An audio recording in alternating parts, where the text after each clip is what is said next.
naman pwede magtrabaho muna ako, hindi na ako mapagtrabaho eh. Di ba? Di ba sabi ko may time naman para sa interview ng vlogging, sa picture. Bigyan nyo naman akong time para makakilos ako sa tindahan ko kasi mas priority sa akin yung tindahan ko. Paano ko yan ma-handle? Kung dyan na lang ako nakarap sa camera nyo. Tama po ba?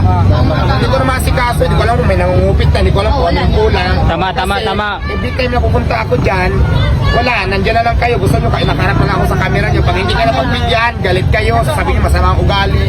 Ay, nakapokus ako sa tindahan ko. Tama. Di ba po sana kung maintindihan nyo ako? Naintindihan ko po kayo, support tayo, nagpapasalamat ako doon. Pero kailangan ko lang talagang konti pang unawa nyo.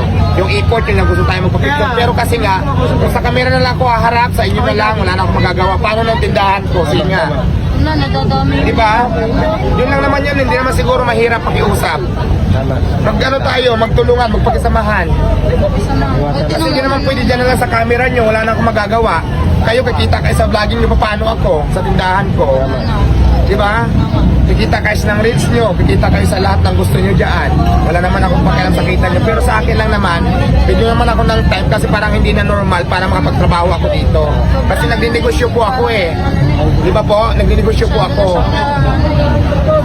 Yun lang naman eh. Kasi pag sinabi ko, baka pwede mamaya at makukulit pa rin kayo. Tapos pag videohan nyo ako may masama ako nasabi sa inyo, i-upload nyo para marami ang views nyo. Naging masama ako, di ba? Attitude na, ugali na, lumalabas ang tunay na kulay. Yan ang mga upload nyo, di ba? Kasi gusto nyo maraming views para kumita kayo. Pero sana naman maintindihan nyo ako. Yun lang naman yun eh. Di ba tama ba? Yes, tama. Correct. Ano lumalabas sa Facebook ngayon pag hindi ko kayo magbigyan? Lumalabas ang tunay na ugali, yung dami ng tulungan, malaki ng ulo. Ngayon, nakikiusap na naman ko sa inyo, baka pwede pagbigyan nyo ako para magpagtrabaho. Yun lang naman eh. Katulad ngayon, nandito ako para ako nakakulong. Kasi pag lumabas ako dyan, nandiyan kayo, hindi na lang ako makapagtrabaho. Yun lang naman yun eh. Para siya nasa preso na eh.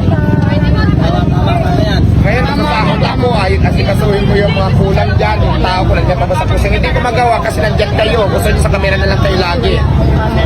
Yun lang naman eh.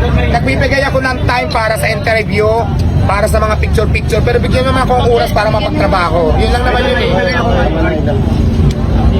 Yun lang nga, maraming salamat. Sige po.